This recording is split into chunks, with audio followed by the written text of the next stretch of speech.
Beloved souls, I am Jesus. We have come close to the end of our dissertations on spiritual truth. This instrument has spent many hours along with his beloved mate, recording these truths and sharing them with the world. As is always the case, there is much more in the way of truth that may be shared, but we wish to feed you that which is most relevant and useful in your lives. In due course, you will discover the details which fan out from these truths and the universal awakenings that come as you apply these truths to your lives. We have made a concerted effort to educate those who are willing to listen, to read, to absorb, and to practice the simple truths that we have put forward. Indeed, there has been a concerted effort in the world to bring forth the truth in many ways. At this time, there is a great flood of information, a flood so great and intense that one is almost drowning in words, descriptions, ideas, and concepts. Millions of books have been published and shared on countless subjects. Yet, humanity continues to walk the road of ignorance, to walk that road that does not bring betterment or truth or higher levels of awareness and consciousness. Rather, most of humanity is engaged in the mundane practices and patterns of material life. They are willing to acknowledge those scientific advances that have been obtained over the years as their minds are more inclined to listen to that which is of a material explanation of the world. When one ventures into the spiritual, there is less appreciation or interest. The mind is greedy for that which feeds the mind. In the intense search and procurement of fact, there is little room for that which goes beyond the intellectual and the mindful. Yet, the salvation of humanity lies within the recognition that life is more than just the material experience and mindful understanding, which comes through the senses. There is something deeper within all of us. That, as I have explained, is the soul. Without the soul being nourished and coming to wakefulness, profound ignorance will continue to be the hallmark of earthly life, because there is little that material life can bring to the individual in terms of spiritual awareness. Your scientists, researchers, doctors, and educators are focused upon the very obvious and palpable of the material existence using scientific methods of research and proof. There is no way and means to prove that which is spiritual to any great degree, using material methods of deduction.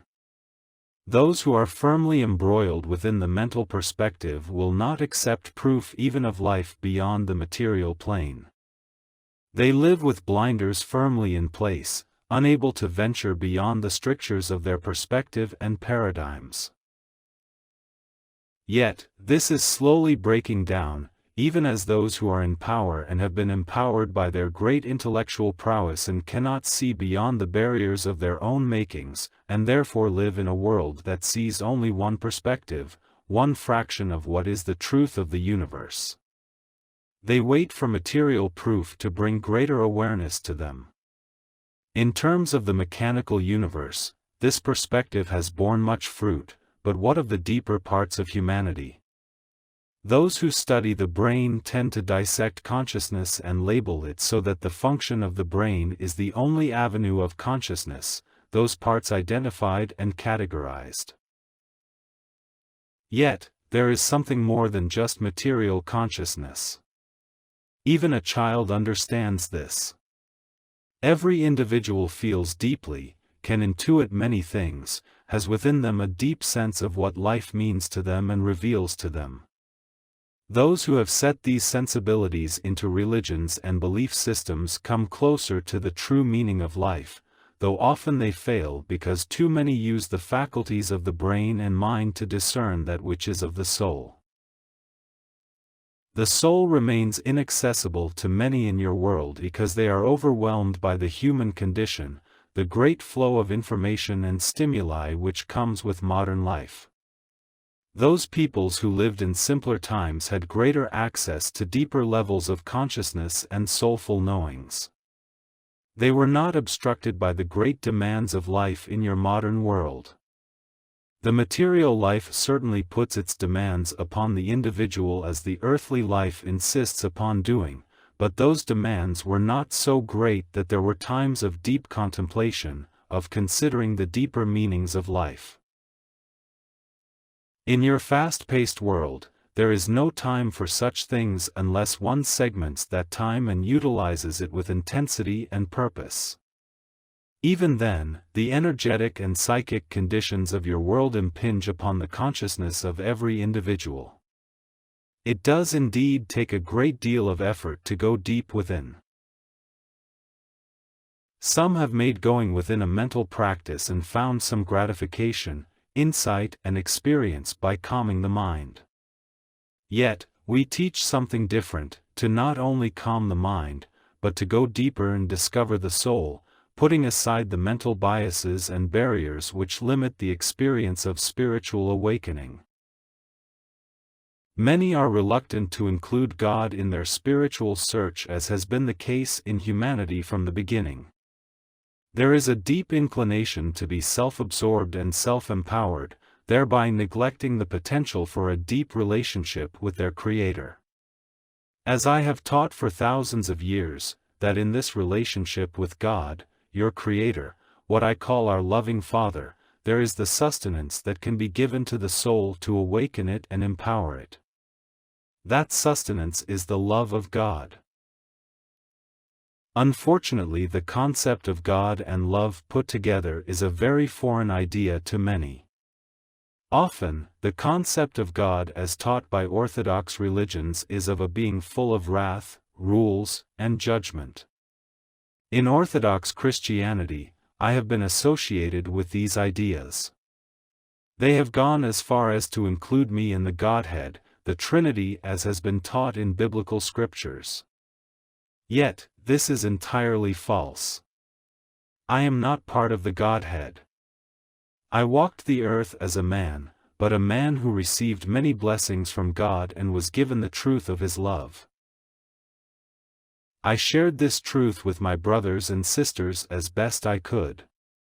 My travels and experiences and teachings have been shared in the Bible to some extent, but is more often than not distorted and redirected so that it reinforces certain ideals and concepts of who I was. I have come to the earth again, although I have never left in many respects, to teach the truth that I taught those 2,000 years ago, to do so in the language and ways in which I hope you will understand, be inspired by, and put into practice.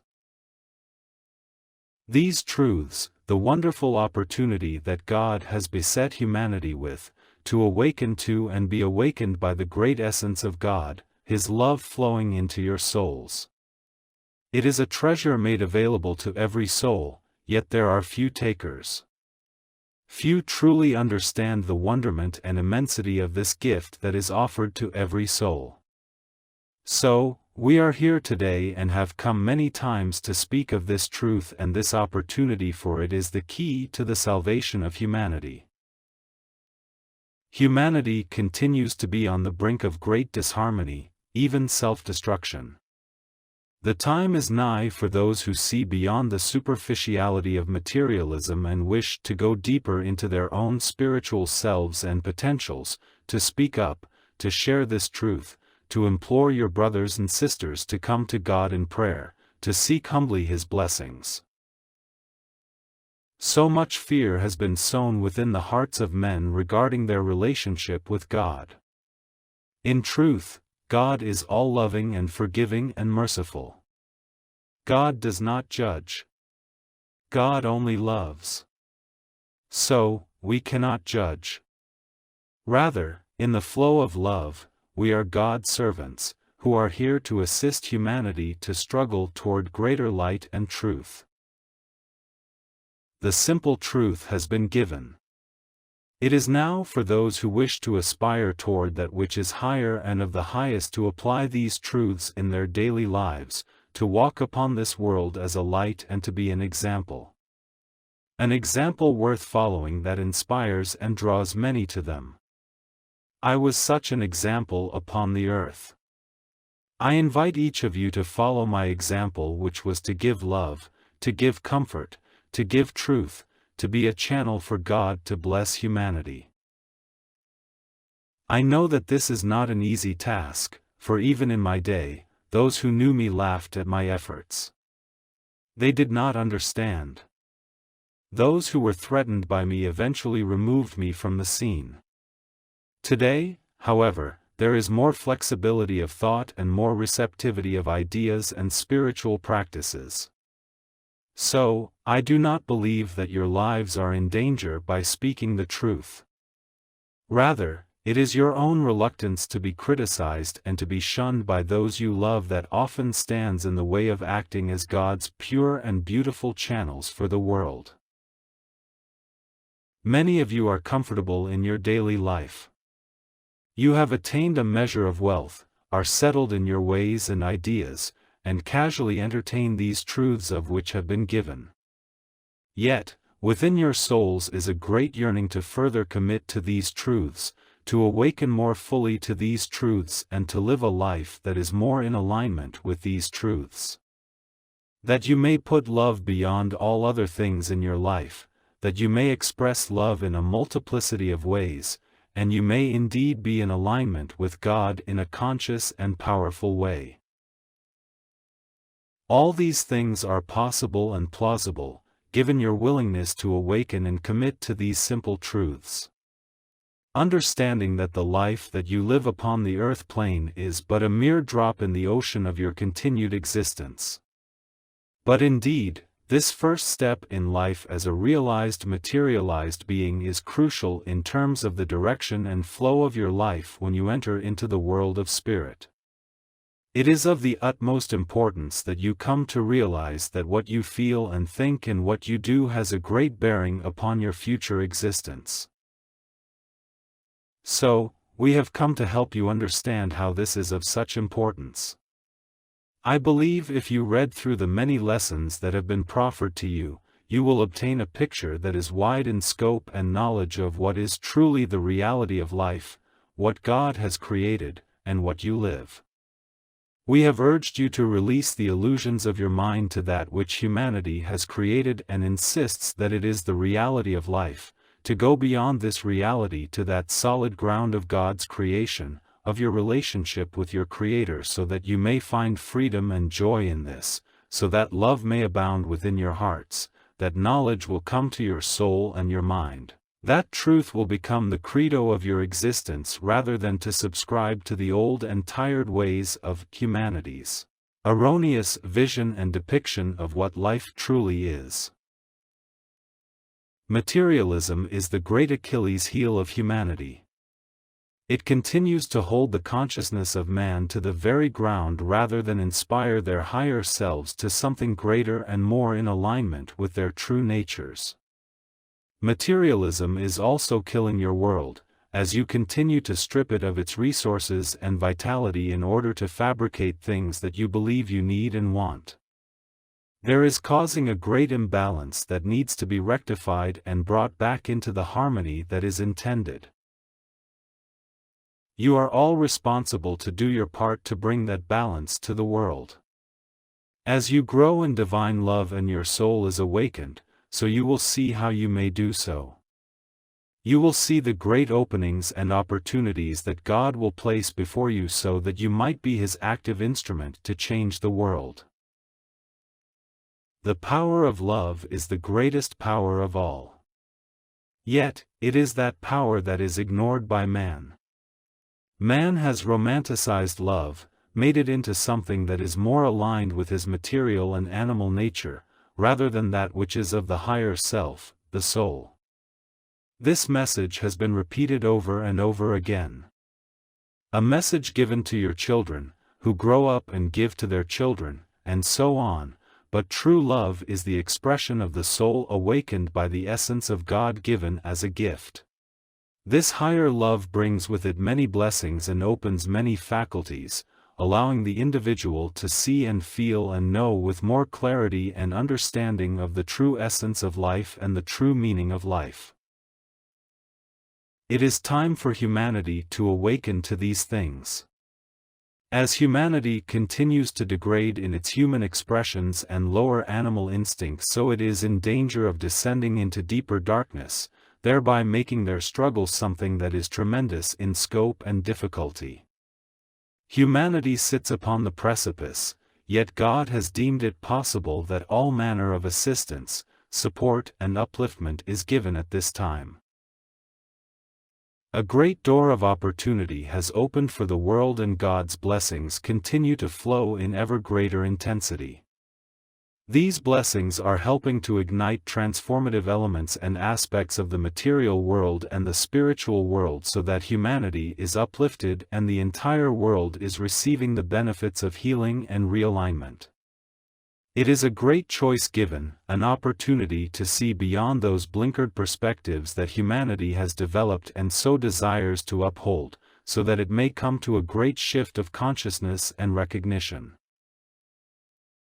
There is so much given at this time, my friends, so much that we can do, your celestial helpers, so much that is given even from souls who reside upon other planets in your galaxy and universe, and of course, from the Creator Himself. Powerful forces are in alignment at this time. You may all take advantage of this for support and assistance, guidance and love, all given freely and abundantly. Is this a God who judges? No, it is a God who loves all His creatures and loves most of all those whom He has created who possess a soul. God in His mercy and love for humanity has opened many doors heretofore that have not been opened, and is giving all that can be given to help awaken humanity. So we find ourselves together in a great quest to disperse the darkness in the world, to give humanity hope, to bring humanity to truth, and to show humanity the way to true love. So much is given, and it is given in love. A great love for all the souls in this world and the world of spirit, no matter their condition, no matter who they are and what they believe and how they live, they are loved, truly loved. If they can receive even a measure of this love within them and accept this and nurture it, humanity will be well on the road to change the course of history from that of continued degradation and inhumanity, toward harmony and peace. It is a choice, for as I have spoken of, free will acts as the great element of the course of history for each individual and collectively for all of humanity. So, it is for you to decide. Those who are willing to listen to these words, those who feel inspired within their hearts as these words are read or spoken, to choose light, to choose your higher self, your soul, over that which has been imposed upon you by generations of men who wish to establish power and predominance over the world. It is time to liberate yourselves, to go beyond the rudimentary thoughts, actions, and priorities that so many have established in their lives. A great shift is required, a shift of consciousness, a shift in thought and action. It is for you to decide. Though you will not step forward in the world completely free of these conditions of which I speak, you make a beginning. You may go beyond the constrictions of a mind filled with error and distortion, and in time will come to know your own soul, that true self that endures. Humanity must endure and thrive in your world. God created this world for a purpose, and God created each of you as a part of this world and purpose. May you find your true selves and true purpose in life. May you find this in the outpouring and outflowing of love that you may have for your brothers and sisters, you may have for yourself, you may have for God. Love is the key. Love will always be the key to spiritual growth and awakening. To go to the highest of love, that of God, is to fuel your trajectory towards spiritual development and awakening in an intense and exciting way. Life will take on a new hue, a new perspective. Indeed, those old and tired priorities will fall away, giving way to new priorities, new perspectives, new desires. The soul will be an active part of your being and expression, thereby giving great wisdom and great resources to your actions and your life. To be an active agent of God is to be a powerful agent of change, is to be an example of love and truth. It is the transformation of the soul through the blessing of God's love that will bring these things to you and make many things possible through you. Seek the love of God, such a simple thing but one that has eluded so many. May you go beyond the barriers, distortions and fears of your mind and to discover the wonderful world of the soul in all that your soul carries within it, waiting to be explored and awakened. God will touch your soul over and over again until you are awakened and the great shift of consciousness comes to you. Certainly, it will come gradually but in a firm direction that will not be thwarted by your mind. Though your mind may resist, it will in time capitulate to the soul, for the soul is far stronger than the material consciousness. Once empowered by love, it becomes the predominant aspect of your being and will guide, influence, and help you in your choices toward greater light.